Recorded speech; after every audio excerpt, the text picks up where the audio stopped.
చేసుకొని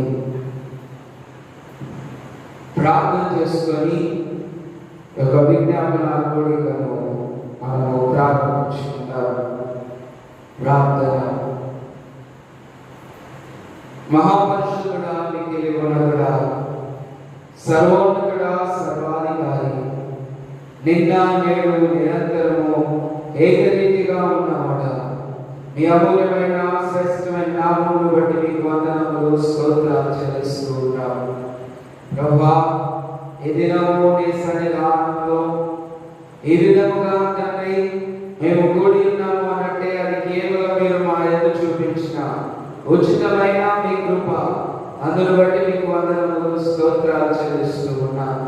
ఇదిగో నాయన, నీ సన్నిధానంలో మిమ్మల్ని స్తుతిస్తూ ఉండగా మీ కృపకు నాయన మమ్మల్ని పాత్రలు చేయమని రావాల్సిన బిడ్డలను మీరు జ్ఞాపకం చేసుకునండి.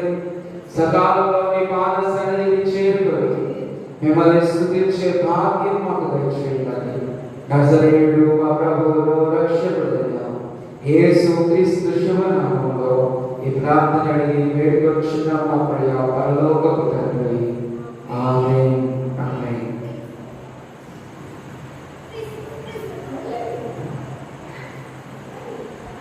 ఆరాధన పాటతో దేవుని నామాన్ని మహిమపరుద్దాం. Hallelujah.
ఫిలిప్పీయులకు రాసిన పత్రిక 4వ అధ్యాయము 6-7 వచనాలను మనము చదువుకొని ఉన్నాం. ఈ వచనాలను మనం జాగ్రత్తగా ఆలోచన చేస్తే మనకున్నటువంటి ప్రతి పరిస్థితుల్లో, ప్రతి ఇబ్బందుల్లో ఇది దేవుని వాక్యం జ్ఞాపకం చేస్తుంది. దేవునిలోనే మనకు సమాధానము, శాంతి అనేది దొరుకుతుంది. ఎక్కడ మనకి దొరకదు అనే మాటను జ్ఞాపకం చేస్తూ ఉన్నాడు అపొస్తలుడైనటువంటి ఫిలిప్పీయులకు. ఇక్కడ మనం కొన్ని మాటల్ని ఆలోచన చేస్తూ ముందుకు వెళ్దాం. చూడండి 6వ వచనాన్ని మనం చూస్తే, దేవుని గురించి చింతపడకుడి కానీ ప్రతి విషయంలోనూ ప్రార్థన విజ్ఞాపనల చేత కృతజ్ఞతాపూర్వకముగా మీ విన్నపములు దేవునికి తెలియజేయండి. దేవుని బిడ్డలారా, ప్రతి విషయాన్ని బట్టి ఆలోచించడము సహజంగా ప్రతి మనిషికి ఉన్నటువంటి అలవాటు. ఏ పరిస్థితి వచ్చినా, ఎంత శ్రమ వచ్చినా, ఎంత ఇబ్బంది వచ్చినా, ఎంత చిన్న సమస్య అయినా ప్రతి మనిషి ఏం చేస్తాడంటే దానికోసం కొంత సమయాన్ని పెడతాడు, కొంత ఆలోచనలు పెడతాడు. అది చింతపూర్వకంగా పెడతాడు. ఎలా అంటే బాధపడుతూ ఈ సమస్య వచ్చింది, ఏ ఇబ్బంది వచ్చింది, ఏం చేయాలి అంటూ చింతపడుతూ ఉంటాడు. ఇది మానవునికి ఉన్నటువంటి ఒక అలవాటు. అలాంటి అలవాటులో దేవుడు జ్ఞాపకం చేసుకున్నది ఏంటి అంటే, నేను అలా చింతించొద్దు, కాకపోతే దానికి బదులుగా ఏం చేస్తున్నాడంటే ప్రతి విషయంలోనూ అలాంటి విషయమే చెప్పాలి, అలాంటి విషయాలు చెప్పకూడదు అని ఏం లేదు. దేవుని సన్నిధానంలో ప్రతి విషయంలో, దేవుని సన్నిధానంలో మనం ఏం చేయాలి అంటే ప్రార్థన చేయాలి. ప్రతి విషయంలో ప్రార్థన విజ్ఞాపన చెప్పాలి. కృతజ్ఞతాపూర్వకంగా దేవునికి మన విన్నపాలు తెలియజేయాలి. ప్రతి విషయం అంటున్నాడు. ఒక విషయం చెప్పాలి, ఒక విషయం దేవునికి చెప్పకూడదు అలాంటిది ఏం లేదు. ఇప్పుడు కొన్ని విషయాలు ఒక భర్త తన భార్యకు చెప్తాడు, చెప్పడు. ఒక భార్య తన భర్తకు చెప్తుంది, చెప్పడు. ఎందుకనంటే పరిస్థితిని బట్టి. కానీ భార్య అయినా, భర్త అయినా, పిల్లలైనా, ఎవరైనా ప్రతి విషయాన్ని ఎవరి దగ్గర పంచుకోవచ్చు అని అంటే దేవుని దగ్గర తెలియపరచుకోవచ్చు. అది ఎలాంటి పరిస్థితి అయినా. అదే మాటను జ్ఞాపకం చేస్తూ ఉన్నాడు. దేవుని ప్రతి విషయంలో ప్రార్థన విజ్ఞాపన ప్రార్థన చేస్తున్నాం అంటే దేవుని సన్నిధానంలో మన ప్రార్థనను తెలియపరచాలి. మొదటిది. రెండవది కృతజ్ఞతాపూర్వకముగా. ఇలా కృతజ్ఞత ఎప్పుడు వస్తుంది? కృతజ్ఞత జ్ఞాపకం చేసుకోండి. నేను ఉన్నాను, నాకు అవసరంలో ఎవరైనా 10,000 ఇచ్చారనుకోండి, నాకేముండాలి? కృతజ్ఞత ఉండాలి కనీసం. అదే వాళ్ళకి అవసరంలో సాయం చేశారని నా కృతజ్ఞత ఉండదా? ఈ మాట వస్తుంది కదా.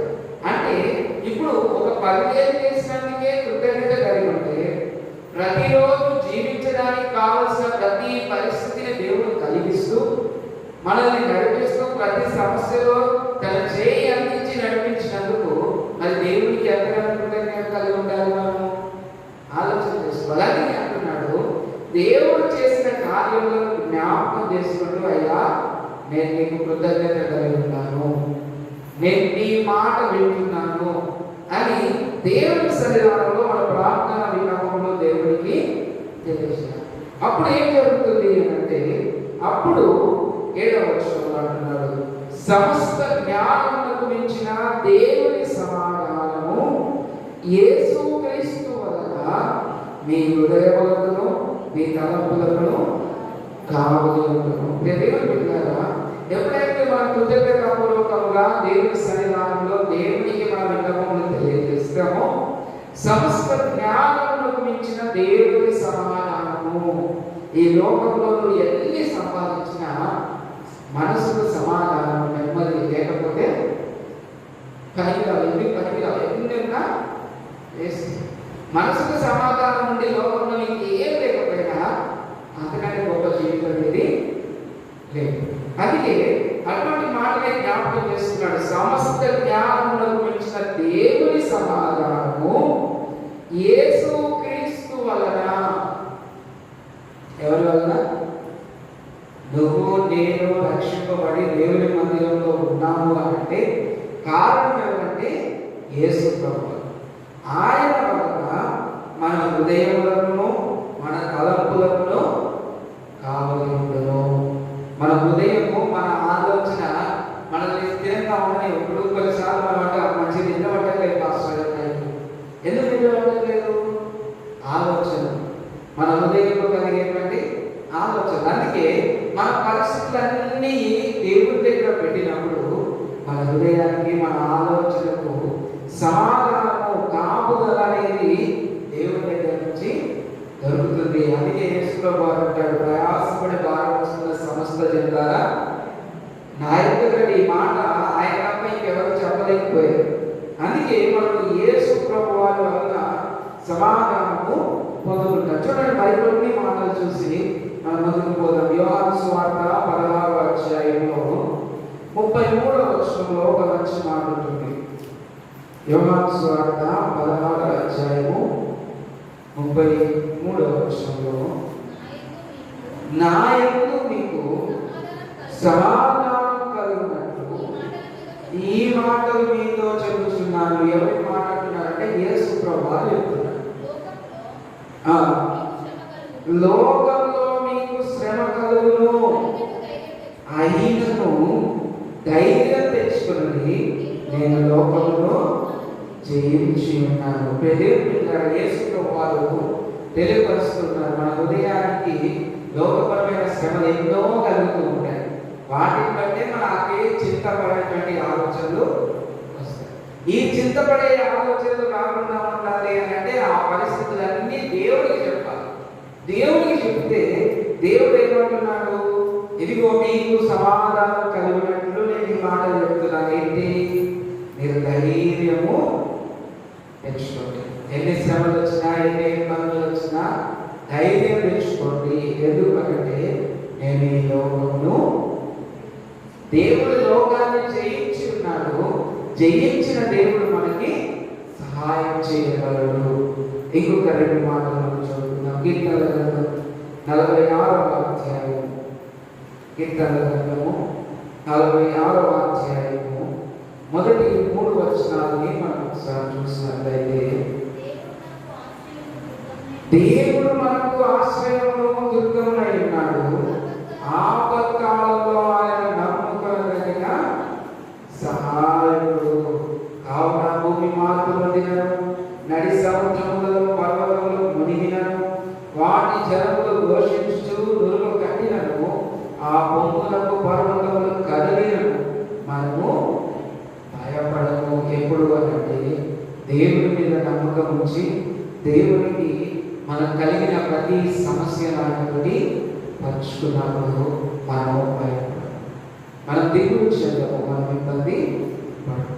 అదేవిధంగా చివరిగా యెషయా గ్రంథం 26వ అధ్యాయము 3వ వచనంలో మనం చూస్తే, యెషయా గ్రంథము 26వ అధ్యాయము 3వ వచనం, ఎవరి మనసు నీ మీద ఆనుకొనునో వాణిని నీవు పూర్ణ శాంతి గలవానిగా కాపాడుదువు. ఏదైనా అతడు నీ యందు విశ్వాసం ఉంచి ఉన్నాడు. ఇది చాలా ప్రాముఖ్యమైన మాట. ఒక దైవజనుడు దేవుడితో మాట్లాడుతున్నటువంటి మాట. ఏమని మాట్లాడుతున్నాడు? ఎవరి మనస్సు నీ మీద, ఎవరి మీద? దేవుడి మీద. అంటే దేవుడి మీద జ్ఞాపకం చేసుకోండి. రాష్ట్రం మీద అలిగితే ఏం రాదు, సంఘ పెద్దల మీద అలిగితే ఏం రాదు, తోటి విశ్వాసుల మీద అలిగితే ఏం కాదు. మన మనస్సు దేవుని మీద ఆడుకుంటే, దేవునితో మనం కలిసి ఉంటే దేవుడు వారిని పూర్ణ శాంతి గలవానిగా చేస్తాడు. చేయడం మాత్రమే కాదు, కాపాడు అని మాట. ఎందుకనంటే దేవుని మనస్సు, దేవుని మీద ఆధారపడినటువంటి మనస్సు మనకుంటే దాని అర్థం ఏంటి అంటే మనం దేవుడిని విశ్వసిస్తూ ఉన్నాం, దేవుడిని నమ్ముతూ ఉన్నాం. దేవుడి ద్వారా హెబ్రీ గ్రంథకర్త అంటాడు 11వ అధ్యాయం 6వ వచనంలో ఏమంటాడు అంటే, ఇదిగో విశ్వాసం లేకుండా దేవునికి ఇష్టడై ఉండుట అసాధ్యం. దేవుని మీద విశ్వాసం ఉంచి మన మనసు దేవుని మీద ఆనించిన వచ్చినప్పుడు దేవుడు మనకు సమాధానం ఇచ్చి మనల్ని కాపాడుతాడు, తన కృపలో బలపరుస్తాడు. ఎల్లప్పుడూ ప్రతి విషయంలో ఎన్ని చింతలున్నా ఎన్ని ఇబ్బందులున్నా దేవుడు నడిపిస్తాడు. కాబట్టి దేవుడు చింత యావత్తు దేవుని మీద వేసి మన విజ్ఞాపనలన్నీ దేవునికి తెలియపరుస్తూ దేవుని సన్నిధానంలో సమాధానంతో మనము మన గృహములకు తిరిగి వెళ్ళాలి. దేవుని వెళ్ళాలి. దేవుని మందిరానికి వచ్చినటువంటి పరిసయ్యుడు సుంకరని మనం చూసినట్లయితే పరిసయ్యుడు దేవుని మీద మనసు పెట్టలేదు, కానీ తను చేస్తున్న పనులు గొప్పగా వివరించుకున్నాడు.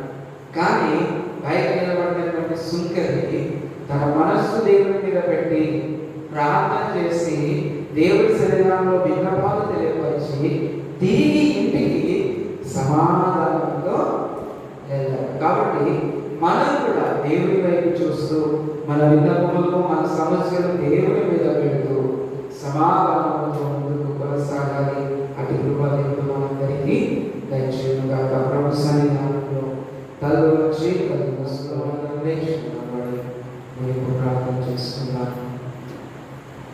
మహాపురుషుడా ప్రేమ నమ్మకం కలిగిన మా ప్రియ పరలోకపు తండ్రి, ఈ అమూల్యమైన శ్రేష్టమైన నామమును బట్టి నీకు వందనములు స్తోత్రాలు చెల్లిస్తున్నాను. ప్రభువా, ఈ యొక్క సాయంకాల వేళలో తండ్రి నీ సన్నిధానమునకు మమ్మల్ని అందరినీ నడిపించిన విధానమును బట్టి నీకు వందనాలు చెల్లిస్తూ ఉన్నాము. కూడి వచ్చిన ప్రతి బిడ్డను మీరు జ్ఞాపకం చేసుకునండి. ప్రతి ఒక్కరిని నీ కృపలో మీరు బలపరచమని ప్రార్థిస్తూ ఉన్నాము. ఆయన ఎవరి హృదయాల్లో అయితే నీ సన్నిధానంలో తెలియపరచవలసినటువంటి విజ్ఞాపనలు ఉన్నాము, ఆయన మీరు జ్ఞాపకం చేసుకునండి. ఆయన ప్రతి ప్రార్థనకు మీరు సమాధానం దయచేయమని ప్రార్థిస్తున్నా. అదేవిధంగా మా గ్రామాన్ని మీరు జ్ఞాపకం చేసుకునండి. గ్రామంలో ఉన్న ప్రతి కుటుంబాన్ని మీరు జ్ఞాపకం చేసుకునండి. ప్రతి కుటుంబంలో మీ ప్రేమాన్ని కనికరము మీ సమాధానము మెండుగా దయచేయమని ప్రార్థిస్తున్నా. అదేవిధంగా ఆయన దూర ప్రాంతంలో ఉన్న ప్రతి కుటుంబాన్ని మీరు జ్ఞాపకం చేసుకోనండి. ఆయన వారు చేస్తున్న పనులని మీరు జ్ఞాపకం చేసుకోనండి. బయటికి వెళ్ళి లోనికి వస్తుండగా నీ కృపాన్ని కనికరము తోడుగా వచ్చి నడిపించుకోండి. ఆయన మీ ప్రేమ గల హస్తాలకు ఆయన ప్రభా మరొకసారి మా యొక్క సంఘమును సంఘబిడ్డలను అప్పగించుకుంటూ ఆయన నీ సన్నిధానం మేము బయలుదేరి వెళ్ళుచుండగా మరొకసారి నీ సన్నిధానంలో కూడుకునేంత వరకు మీ యొక్క కృపా కనికరము తోడుగా మీ ఆత్మ కాపుదలతో నడిపించుకొని నజరేయుడు మా ప్రభువును రక్షకుడైన యేసు క్రీస్తు శుభనామములో ఈ ప్రార్థనని మీ వేడుకొచ్చున్నాము ప్రియ పరలోకపు తండ్రి. ఆమేన్. పరలోక ప్రార్థన చేసుకుందాం.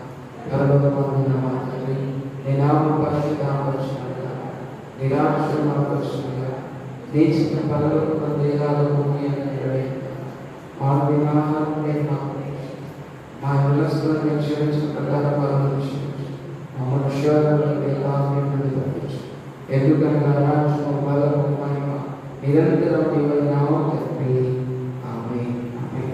ఇప్పుడు మన తండ్రి అయిన దేవుని యొక్క ప్రేమ, కుమారుడైన యేసు క్రీస్తు కృప, పరిశుద్ధాత్మ యొక్క సహవాసం కూడి ఉన్న మనందరికీ సర్వలోక పరిశుద్ధులు ఇప్పుడు ఎల్లప్పుడూ సదాకాలం తోడై నడిపించును గాక. ఆమేన్. ఆమేన్. అందరికీ ప్రేమ.